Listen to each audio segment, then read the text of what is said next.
तो 14वीं प्रश्नावली कंप्लीट हो गई। आज बढ़ेंगे प्रश्नावली 15 और 15वीं प्रश्नावली क्या है, प्रायिकता। ठीक है, तो प्रायिकता क्या होती है, जैसे कोई सिक्का फेंक उछालते हैं या मान लो कोई डिस्क फेंकते हैं या कोई खेल रहे हैं, तो उसमें प्रायिकता क्या होती है, प्रायिकता का सूत्र होता है, प्रायिकता को पी से लिखते हैं। तो प्रायिकता होती है अनुकूल परिणाम बट्टा कुल परिणाम। अनुकूल परिणाम का मतलब क्या है, अनुकूल का मतलब है जैसे किसी घटना के घटित होने की प्रायिकता, मतलब घटना के घटित होने के परिणाम।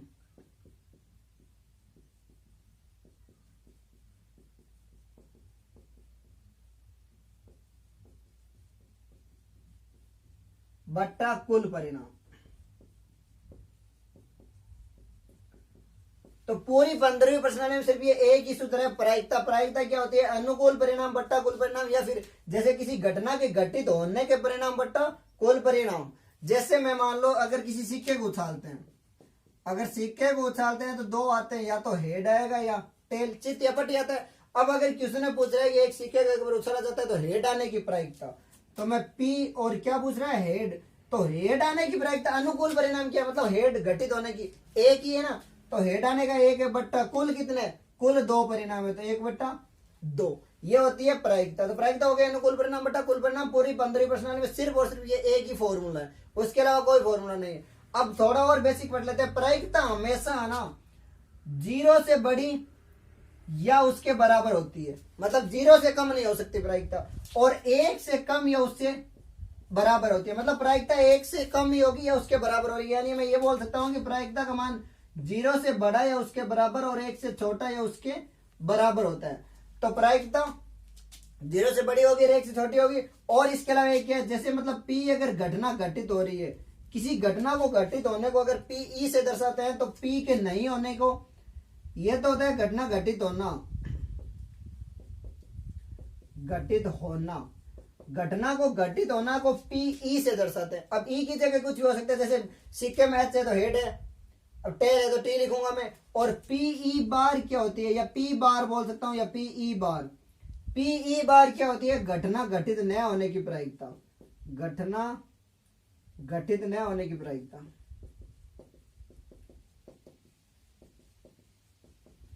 इसको क्या करते हैं, P बार से डिनोट करते हैं। जैसे यहां पूछ लिया कि हेड आने की प्रायिकता, अगर मैं ये पूछ रहा हूं टेल आने की प्रायिकता, तो टेल आने को PT लिखूंगा, या क्या बोल सकता हूं, P हेड न आने की प्रायिकता। भाई अगर टेल आएगा तो हेड नहीं आएगा ना, तो इसकी प्रायिकता क्या होती है, 1/2।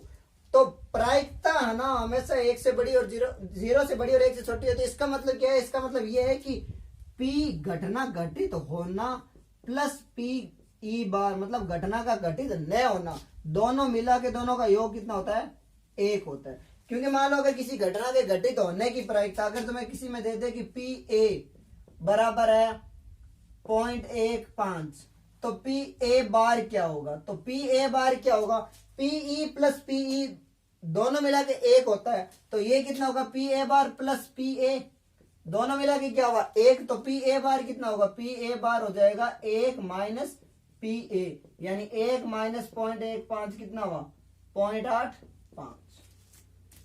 तो ये बात ध्यान रखनी है, बेसिक बस इतना ही है 15वीं प्रश्नावली का, और इसके अलावा कुछ नहीं है। एक बार और देख लो, प्रायिकता क्या होती है, अनुकूल परिणाम बट्टा कुल परिणाम, या घटना के घटित होने की प्रायिकता बट्टा कुल परिणाम। PE और PE बार दोनों मिला के हमेशा एक ही होती है। प्रायिकता कभी भी 0 से छोटी नहीं हो सकती, मतलब ऋणात्मक नहीं हो सकती, और ना ही कभी 1 से ज्यादा हो सकती। प्रायिकता क्या होती है, जैसे परसेंट होता है ना, प्रतिशत, तो प्रतिशत क्या होता है 0 से लेके 100% तक, और प्रायिकता क्या होती है 0 से 1 तक, वैसे ही होती है जैसे प्रतिशत होते हैं वैसे। अब PE क्या होता है, दोनों मिला के योग। तो इसको अगर सीधा कोई पूछ ले तो PE बार बराबर क्या बोलूंगा मैं, 1 माइनस PE बार, या PE बार बराबर क्या होगा, 1 माइनस PE। फॉर्मूला तो यही है, बस इसको मैं उधर ले जा रहा हूँ, ये निकालने के लिए इसको उधर ले गया और ये निकालने के लिए इसको उधर ले गया। जब भी बराबर के इस साइड से उस साइड ले जाते हैं तो चिन्ह चेंज होता है हमेशा, प्लस का माइनस, माइनस का प्लस, गुणा का भाग और भाग का गुणा। तो ये ध्यान रखना, बेसिक इतना ही है बस कि प्रायिकता 0 और 1 के बीच होती है, दोनों का योग हमेशा 1 होता है, प्रायिकता कभी ऋणात्मक नहीं होती और ना ही कभी 1 से बड़ी होती है। अब बढ़ते हैं प्रश्नावली के क्वेश्चन नंबर पहला। तो 15वीं प्रश्नावली का पहला क्वेश्चन है, जो मैंने बेसिक पढ़ाया था ना वही है, उसके अलावा कुछ नहीं है। तो अभी जो बेसिक पढ़ा वही, उसमें से ही सारे उत्तर आ जाएंगे। क्या है, घटना ई की प्रायिकता प्लस घटना ई नहीं की प्रायिकता। तो मैंने अभी क्या बताया था कि घटना होने की और न होने की प्रायिकता सभी को मिला के योग, ये बताया था ना, पीई प्लस पीई बार बराबर क्या बताया था, एक तो यही है, ई का मतलब क्या, घटना घटित होना, और ई बार का मतलब क्या, घटना का घटित न होना। तो दोनों का योग क्या होता है, हमेशा एक होता है। ठीक है। दूसरा, उस घटना की प्रायिकता जो घटित नहीं हो सकती है, ऐसी घटना कहलाती है। जैसे किसी घटना की प्रायिकता मतलब जो घटित हो ही नहीं सकती, तो अगर नहीं हो सकती तो उसका मतलब क्या है कि अनुकूल परिणाम कितने होंगे, अनुकूल परिणाम 0 होंगे। अगर अनुकूल परिणाम 0 होंगे तो घटना क्या होगी, P बराबर 0 बट्टा नीचे कुछ भी हो, सभी प्रायिकता कुछ भी हो सकती है, और 0 में किसी का भाग दो क्या होता है, 0। तो जो घटना घटित नहीं हो सकती उसकी प्रायिकता क्या होती है, 0। और ऐसी घटना क्या होती है, असंभव घटना। क्या होती है, असंभव घटना कहलाती है। जैसे मैं मान लूं कि कोई बैग है, उसमें 3 लाल है, लाल गेंद दे रखी है 3, काली दे रखी है 5। कितनी है, 5। अगर मैं पूछ लूं कि एक गेंद को बिना देखे निकाल रहा हूं, तो लाल होने की प्रायिकता यानी पी रेड कितनी हो जाएगी, आर फॉर रेड, लाल की तो हो जाएगी अनुकूल कितने, 3, क्योंकि अगर बैग में से निकाल रहे हैं तो 3 तो लाल निकल सकती है, और कुल कितनी है, 8। तो ये तो 3/8 होगी। अब अगर मैं ये पूछ लूं कि बैग में से हरी गेंद यानी ग्रीन, हरी गेंद निकलने की प्रायिकता क्या है, जब बैग में हरी गेंद है ही नहीं, तो हरी गेंद निकलने के अनुकूल परिणाम क्या होंगे, 0, और कुल परिणाम क्या है, 8, यानी क्या हुई, 0।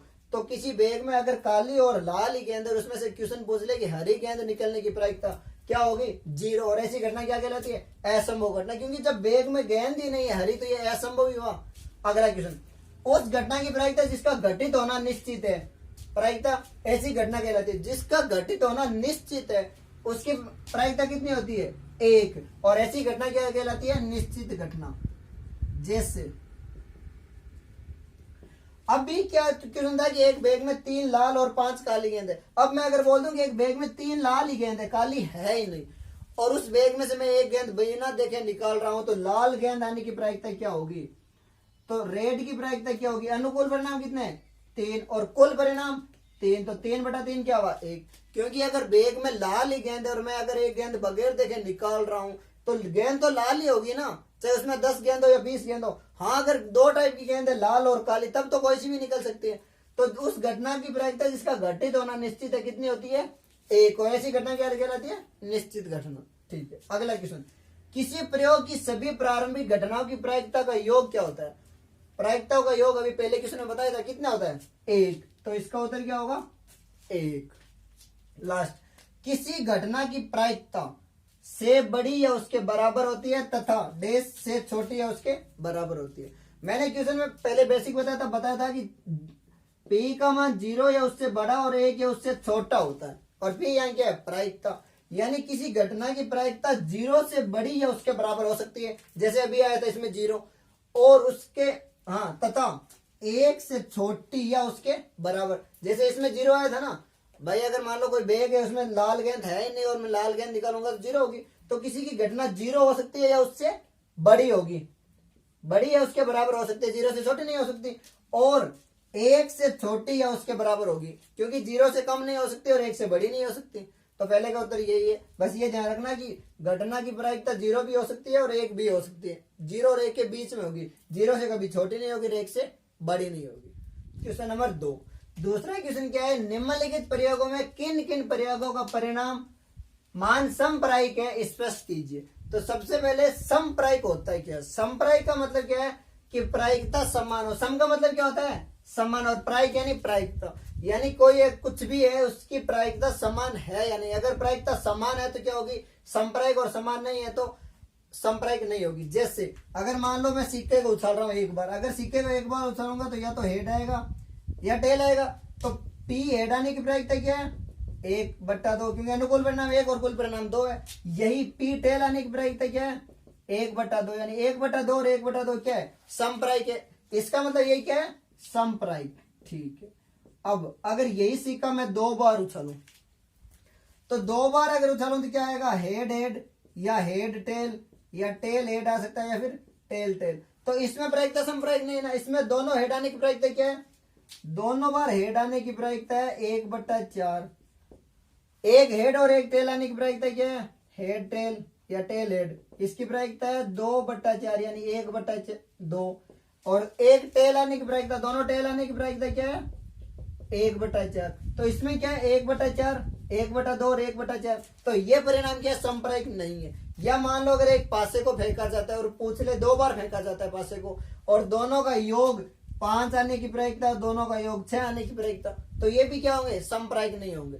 तो समप्रायिक कौन से होते हैं? समप्रायिक का मतलब है कि जिसकी प्रायिकता समान हो। जैसे अगर सिक्के को एक बार उछाला जाता है ना, तो प्रायिकता क्या होगी दोनों की 1/2 और 1/2 यानी समान है। वही अगर सिक्के को 2 बार उछाले तो दोनों हेड आने की प्रायिकता 1/4 है, हेड या टेल आने की प्रायिकता 1/2 है, और दोनों टेल आने की प्रायिकता 1/4 है। तो ये 1/2, 1/4 सॉरी 1/4, 1/2 और 1/4 अलग अलग हो गए ना। तो यही होता है समप्रायिक और समप्रायिक नहीं होने की मतलब। तो पहला क्वेश्चन क्या है, एक ड्राइवर कार चलाने का प्रयत्न करता है, कार चलना प्रारंभ हो जाती है या कार चलना प्रारंभ नहीं होती है। अब मान लो कोई ड्राइवर है वो कार चलाएगा, तो या तो कार चलेगी या नहीं चलेगी, इसके अलावा कोई ऑप्शन नहीं है। तो इसमें प्रायिकता क्या है समप्रायिक होगी। क्या होगी समप्रायिक। लेकिन कब होगी? जब ये दिया हो कि कार एक बार चलाना मतलब ट्राई कर रहा है। जैसे एक बार कोई आदमी ड्राइवर है जो ट्राई कर रहा है कि या तो कार चलेगी या नहीं चलेगी, लेकिन वही इसमें दिया हुआ नहीं कि कितनी बार प्रयत्न कर रहा है। अगर यहाँ पे ये होता है कि एक ड्राइवर एक कार को चलाने में एक बार प्रयत्न करता है, तब ये समप्रायिक होता। लेकिन जैसे सिक्के को एक बार उछाला जाता है तो समप्रायिक होता है, लेकिन वही सिक्का अगर 2 बार उछाले तो समप्रायिक नहीं होता है ना। तो इसमें ये दिया हुआ नहीं है कि वो ड्राइवर कितने बार प्रयत्न कर रहा है। अब मान लो अगर ड्राइवर है जो 5 बार प्रयत्न कर रहा है और 5 में से 3 बार चल जाती है और 2 बार नहीं चलती है, तो चलने की प्रायिकता क्या हुई 3/5 और न चलने की 2/5। तो ये क्या है समप्रायिक नहीं होगा। तो इस क्वेश्चन में एक बार नहीं लिखा है, इसलिए मैं ये लिखूंगा कि समप्रायिक नहीं है। अगर इसमें दिया हुआ होता ना कि सिर्फ एक बार प्रयत्न करता है तो समप्रायिक होता। तो पहला समप्रायिक नहीं है। क्यों नहीं है? कारण आपके सामने। मान लो ड्राइवर 5 बार ट्राई कर रहा है, 5 बार में से 3 बार चला पाता है तो 3/5, और 2 बार नहीं चला पाता है तो 2/5, तो समप्रायिक नहीं हुई ना। अगला क्वेश्चन, एक खिलाड़ी बास्केटबॉल को बास्केट में डालने का प्रयत्न करती है, वह बास्केट में बॉल डाल पाती है या नहीं डाल पाती है। तो ठीक ऊपर वाले जैसा क्वेश्चन यही है। इसमें ये नहीं लिखा हुआ है कि वो कितने बार प्रयत्न करती है। अगर ये लिखा हुआ होता कि एक बार प्रयत्न करती है तब तो होता समप्रायिक, क्योंकि एक बार में वो फेंक रही है, या तो बॉल बास्केट में जाएगी या नहीं जाएगी। तो जाएगी एक बार में है तो जाने की या नहीं जाने की प्रायिकता क्या होगी 1/2, और पी बार भी क्या होगी 1/2, क्योंकि या तो बॉल जाएगी या नहीं जाएगी। कुल 2 परिणाम हो गए। अनुकूल परिणाम जाने के लिए 1 है और न जाने के लिए भी 1 है, तो 1/2 और 1/2। पर इसमें ये नहीं लिखा हुआ है कि कितने बार प्रयत्न कर रही है, तो मैं क्या लिखूंगा समप्रायिक नहीं है। अब अगला क्वेश्चन, एक सत्य असत्य प्रश्न का अनुमान लगाया जाता है। इसमें क्या लिखा हुआ है एक सत्य असत्य प्रश्न का अनुमान लगाया जाता है, उत्तर सही है या गलत होगा। ठीक है, तो कुल परिणाम कितने हैं 2, क्योंकि या तो क्या होगा सत्य होगा या असत्य होगा, यही होगा, इसके अलावा तो कोई होगा नहीं, क्योंकि साफ साफ लिखा है कि एक प्रश्न सत्य या असत्य है। अब अगर सत्य होगा तो एक परिणाम और असत्य होगा तो एक, और कुल परिणाम कितने हुए इसके? कुल परिणाम हो गए 2। ठीक है कुल। अब पी सत्य है मतलब राइट, तो राइट का क्या है अनुकूल परिणाम 1 और बट्टा कुल परिणाम 2, या पी रोंग, तो पी रोंग का अनुकूल परिणाम कितना है 1 और कुल क्या है 2। तो ये क्या है ये समप्रायिक है, क्योंकि इसमें लिखा हुआ है कि एक सत्य असत्य प्रश्न का अनुमान लगाया जाता है। तो मैं क्या लिखूंगा ये समप्रायिक है।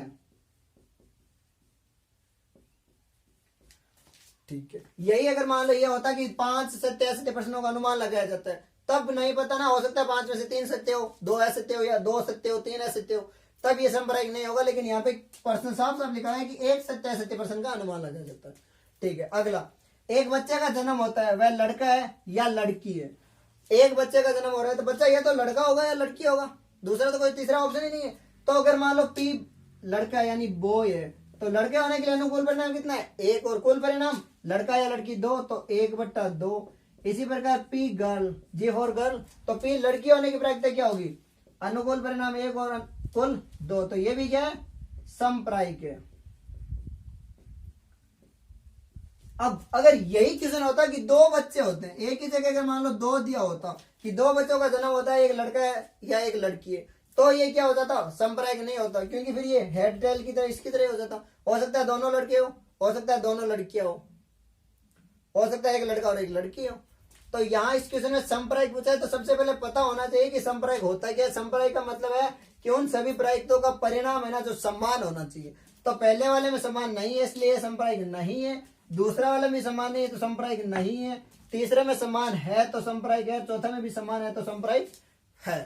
स्पष्ट पूछा था, कारण स्पष्ट कीजिए, तो स्पष्ट कर दिया कारण। संप्रायिक है तो क्यों है, नहीं है तो भी क्यों नहीं है। क्वेश्चन नंबर 3, तीसरा क्वेश्चन क्या है, फुटबॉल के खेल को प्रारंभ करते समय यह निर्णय लेने के लिए कि कौन सी टीम पहले बॉल लेगी, इसके लिए सिक्का उछालना एक न्याय संगत विधि क्यों माना जाता है। मतलब जब भी फुटबॉल या कोई सा भी मैच हो तो हम टॉस करते हैं, टॉस के लिए क्या सिक्का उछालते हैं, इस विधि को न्याय संगत क्यों माना जाता है, मतलब न्याय क्यों मानते हैं। अब देखो सिक्का उछालते हैं तो सिक्का उछालेंगे तो या तो क्या आएगा हेड या टेल, दो आने की पॉसिबिलिटी है। अब अगर मान लो सिक्का उछाल रहे हैं, मैं बोल रहा हूँ हेड आएगा, तो हेड की प्रायिकता कितनी है, अनुकूल परिणाम 1 और कुल परिणाम कितना है 2। इसी प्रकार अगर मैं बोल दूं कोई खिलाड़ी है जो भी है कैप्टन है, वो बोलेगा कि टेल आएगा, तो टेल आने की प्रायिकता कितनी है, अनुकूल परिणाम 1 और कुल 2। तो ये क्या है, ये है समप्रायिक, मतलब दोनों की प्रायिकता क्या है, समान है और समप्रायिक है, इसलिए ये न्याय संगत माना जाता है। और हमेशा टॉस में इसीलिए एक बार उछाला जाता है, वही अगर सिक्के को 2 बार उछाले ना तो फिर समप्रायिक नहीं होगा, क्योंकि 2 बार में 1/2, 2/2 या 1/4 आएगी। तो न्याय संगत क्यों माना जाता है, क्योंकि इसकी प्रायिकता क्या है, समप्रायिक है, और समप्रायिक होने की वजह से इसको न्याय संगत माना जाता है। तो तीसरे का उत्तर क्या है, तीसरे का उत्तर यह है कि ये विधि न्याय संगत इसलिए क्योंकि इसका परिणाम क्या है, समप्रायिक है। समप्रायिक मतलब दोनों का परिणाम समान होगा। यही मान लो अगर सिक्के को उछालने में कोई 3 प्रोबेबिलिटी या 2 होती है, एक का मान मान लेते हैं, कुछ और कोई चीज हो, उसमें 1/3 आ रहा है और दूसरे में 2/3, तो फिर न्याय संगत नहीं होगी ना, क्योंकि एक का तो मान लो कोई खिलाड़ी हेड बोल रहा है या सिक्के की तरह कोई और होता वो कुछ बोलता, तो वहां पे 1/3 का मतलब है 0.33 और 2/3 का मतलब है 0.66, तो 3 और 6 बराबर नहीं है ना, इसलिए न्याय संगत माना जाता है सिक्के को, क्योंकि इसकी प्रायिकता क्या है 1/2 यानी 0.5 बराबर 0.5, यानी समप्रायिक होने की वजह से सिक्के को उछालना न्याय संगत माना जाता है। अब क्वेश्चन नंबर 4, चौथा क्वेश्चन क्या है, निम्नलिखित में से कौन सी संख्या किसी घटना की प्रायिकता नहीं हो सकती है। 4 ऑप्शन दिए हुए हैं कि ये नहीं हो सकती। अब मान लो तुम्हें एक क्वेश्चन ऐसे ही दे दिया जिसमें कोई क्वेश्चन नहीं दिया है, सीधा ये पूछ रहा है कि प्रायिकता नहीं हो सकती, तो इसके लिए क्या चाहिए, बेसिक समझ में आना चाहिए। तो मैंने बेसिक में क्या बताया था, एक बात बताई थी कि प्रायिकता हमेशा 0 से बड़ी या छोटी, 0 से बड़ी या बराबर, या 1 से छोटी या उससे बराबर होती है, बस यही इसका उत्तर है। जैसे 2/3 है, 2/3 का मतलब क्या था 0.66, 0.6 से 0 से बड़ी और 1 से छोटी है, मतलब ये तो हो सकती है। माइनस का 1.5, प्रायिकता मैंने कहा था 0 से बड़ी और 1 से छोटी होती है, पर माइनस 1.5 तो क्या है 0 से छोटा, तो ये कभी नहीं हो सकती, चाहे तुम्हें बगैर क्वेश्चन पूछे। अब मान लो ये बोल रहा है कि कोई गेंद उछाल रहे हैं या किसी बैग में से कोई गेंद निकाल रहे हैं, कुछ भी क्वेश्चन है, बगैर क्वेश्चन दिए भी अगर वैल्यू पूछ रहे हैं ना, तो ये तो नहीं हो सकती, क्योंकि माइनस की किसी प्रायिकता होती नहीं है। 15%, प्रतिशत का मतलब क्या 15 है, तो मैं प्रतिशत हटाऊंगा तो बट्टा में क्या लगेगा 100, और 15/100 क्या हुआ 1.5, यानी 0.15, 0.15 0 से बड़ा है और 1 से छोटा है, तो ये तो हो सकता है बिल्कुल 15%। मैंने पहले ही बताया था कि जैसे प्रायिकता क्या होती है 0 से 1 के बीच, वैसे प्रतिशत क्या होता है 0 से 100%, ठीक है। और ये क्या डी 0.4, तो 0.4 भी क्या है 0 से बड़ा और 1 से छोटा, तो ये हो सकता है। यानी इसमें चारों में से सिर्फ यही है जो नहीं हो सकता। और क्यों नहीं हो सकता, क्योंकि प्रायिकता हमेशा 0 या उसके बराबर या उससे बड़ी और 1 के बराबर या उससे छोटी होती है, कभी भी 0 से छोटी और 1 से बड़ी नहीं हो सकती। हाँ, अगर माइनस की जगह तो मैं ये दे देता यहाँ पे 1.5, तो भी गलत होता। क्यों होता है, क्योंकि 1.5 1 से बड़ा है, 1.5 नहीं, अगर वो 1.0001 भी दे देना तो भी नहीं हो सकती, क्योंकि प्रायिकता 1 से बड़ी नहीं हो सकती। ठीक, अगला क्वेश्चन, 5वां क्वेश्चन क्या है, यदि PE बराबर 0.05 है तो PE नहीं की प्रायिकता क्या है। PE की प्रायिकता दे रखी है 0.05, तो PE नहीं की प्रायिकता पूछ रहा है। PE कुछ भी हो सकता है, कोई भी घटना हो सकती है। मैंने फॉर्मूला क्या बताया था, PE प्लस PE बार बराबर 1, तो PE क्या है, घटना के घटित होना, इसका मान कितना है 0.05 प्लस पीई बार बराबर 1। अब इसको मैं उधर ले जाऊंगा तो ये हो जाएगा पीई बार बराबर 1 माइनस 0.05 और 1 माइनस 0.05 क्या होगा पीई बार बराबर 0.95 क्योंकि एक में से अगर 0.5 घटाऊंगा तो क्या बचेगा 0.95। तो अगर किसी घटना की प्रायिकता ये है तो नए होने की प्रायिकता क्या होती है 1 माइनस 0.5। और मैंने सीधा फॉर्मूला भी बताया था पीई बार बराबर 1 माइनस पीई और पीई बराबर क्या बताया था 1 माइनस पीई बार। तो सीधा फॉर्मूला में रख लो ऐसे या फिर इस फॉर्मूले से निकाल लो आंसर। तो ये अब मान लो अगर यहाँ 0.5 की जगह अगर 1.5 होता तो यहाँ 8.5 हो जाता, अगर 2.5 होता तो 7.5, या मान लो अगर दे देता कि प्रायिकता 0.38 है तो क्या हो जाती 6.2। बस एक में से घटाना है तो 5 तीसरा चौथा और 5 और तीनों एक साथ करवा दिए।